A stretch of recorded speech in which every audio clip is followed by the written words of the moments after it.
Hi there, welcome back to the Grape Explorer. You know, wine tasting as an experience is absolutely fantastic.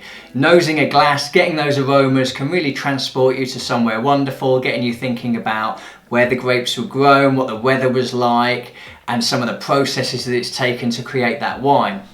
But unfortunately, on some occasions, we nose our wine and it bloody stinks, goes right up our nose, ruins the experience entirely. But it's just as important to understand the aromas from wine faults as it is for tasting any aroma in wine, because understanding the aromas in wine faults will of course improve your tasting abilities and will give some insight into what's gone wrong with the wine. If you're new to this channel, welcome. I'm the Grape Explorer. On this channel I do wine education, product reviews and lots of wine tastings. So if you're interested in wine, consider subscribing. As I say, it is really important to be able to identify the faults in wine, particularly if you work in the service industry, you're a sommelier, you need to be able to sample the wine, smell the wine before it's offered to the guests. The customers, the last thing that you need is that you've poured a wine and then they point out to you that it's faulty. So it is important to understand what's gone wrong with that wine as well, because there are a number of different aromas which relate to wine faults. So what we're going to do today is we're going to go through the main examples of wine faults that you would get and just give you a little information about why that might have occurred and the types of aromas you might expect. And we're going to be starting off with a fairly common fault in wine, and that is oxidisation. Now, oxidisation is obviously caused by too much exposure to oxygen. It's more common in those older wines, and the wines themselves are going to start to lose their brightness, both from a colour perspective and also from a flavour perspective. White wines appear to be more susceptible to oxidisation than red wines. And the key aroma that you're going to be taking away from an oxidised wine is actually that of vinegar. You know, some people say that a lot of wine's ambition is to ultimately turn into vinegar, and that's through that oxidation that takes place. So if you're picking up any sort of vinegary types of aromas, you may need to consider that. And that of course would be coupled with some dullness in the colour, and perhaps on your palate it just isn't presenting anything that's enjoyable, or it's very flat as a style. So that's oxidised wine. Another very common fault that you would find in wines is something known as Corktain. Now this has a much more scientific name as well. It's also known as 2,4,6 trichloroanisole, or TCA more commonly, and this is caused by a chemical contaminant in the wine. This contaminant can be present in the barrels, or it could be part of the production line, and this is going to lead to wines with particularly dull and dank odours. You're not going to be getting any fruit sensation, and it's actually going to feel as though you've got the aroma of wet cardboard or newspapers, and some people may refer to it as wet dog aroma as well. If you just think of that smell when a dog's run in from the rain, it is quite an odorous, dank kind of smell, sort of dark, dank mustiness, quite disgusting really. And that is associated with Corktain, so another unfortunate but very common problem in wine.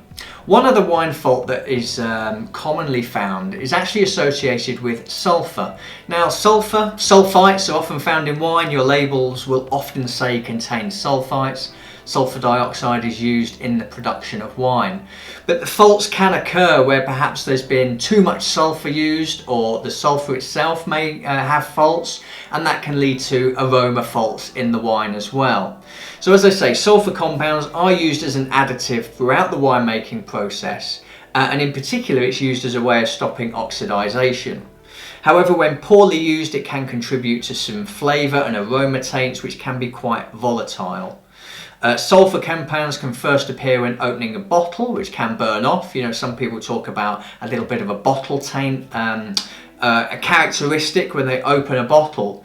But those aromas that we associate with sulfur are all too commonly known. They're things like eggs, cooked garlic, burnt rubber and farts, as ideally illustrated by my happy chappy passing wind there.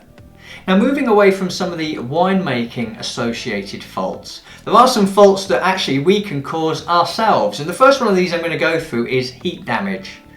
Now, heat damage can also be known as a cooked wine or Madeirized wine, and it's the result of too much exposure to heat.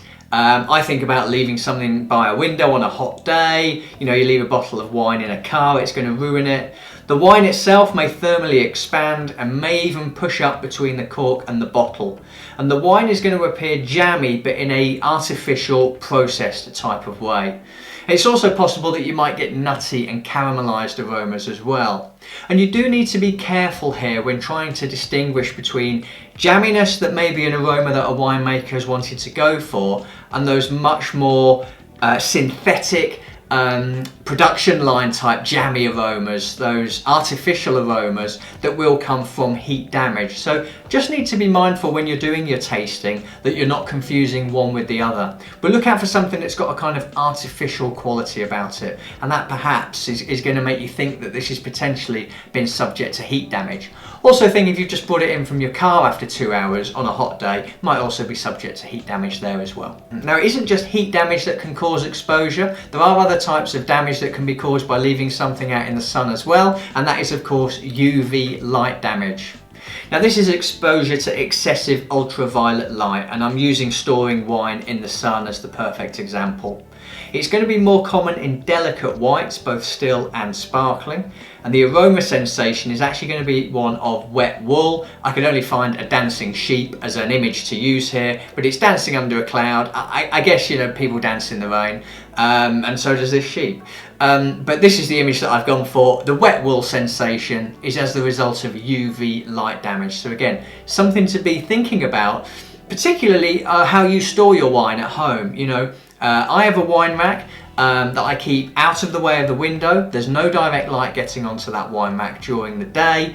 I certainly wouldn't want to get any bottles ruined as a result of my own poor storage management. So think about where you've got your wine in your house, and if it is exposed to sunlight, you might want to reconsider where it's kept. Now the next aroma fault that we're going to talk about is called Brett, or the longer word for it is Brettanomyces. It's commonly referred to as Brett, like I said, and it produces an array of metabolites when growing in wine, some of which are volatile phenolic compounds. The dominant compound is going to determine the aroma, but some of the typical aromas you might consider getting here are things like a barnyardy aroma, horse stables, or sometimes even cheese. The smell of cheese in wine doesn't appeal to me at all. I like the idea of drinking wine whilst eating cheese. I don't want to be drinking cheese wine. Disgusting. Now the next one that I'm going to be talking about, volatile acidity, is all about the winemaking process. It's contributed to by many wine spoilage yeasts and bacteria. It can be a byproduct of fermentation or due to the spoilage of finished wine. Acetic acid is the culprit in this fault, and it's very easily associated with the aromas of nail polish remover. And because it's so easily associated in that way, this is one of the easier faults to pick out actually. If you're getting that aroma of nail varnish, it's a very easy, quick win to say actually this is faulty, this is down to volatile acidity. And finally, I'm going to finish on a really unusual and probably a much more rarer fault than the other ones that I've gone through today, and it's actually called Ladybird taint, and it's caused by insects present in the grapes at the harvest which end up in the press. The Asian lady beetle release something called nitrogen heterocycles as a defensive mechanism when disturbed, and nothing disturbs you quite like being pressed. And this can potentially end up in the wine, this aroma at the point of pressing. Now the aromas that are associated with this are things like rancid peanut butter, green bell pepper, or even worse, urine. The thought of the aroma of urine seems absolutely awful to me, but the next time you're having a glass of wine and you go, well, this smells like piss, it could be a little bit of ladybird taint there, who knows? I hope you found this quick review of wine faults and the associated aromas useful, particularly for those of you studying wine, where you need to be able to distinguish what's good from what's bad, but also understand why something is bad. That's what I wanted to focus on as well. Yes, it smells off, but what is it that's contributed to that? Let me have your experiences in the comments section below about faulty wines that you've had. What was the fault? How did you identify it? I'll be really interested to hear what you've got to share.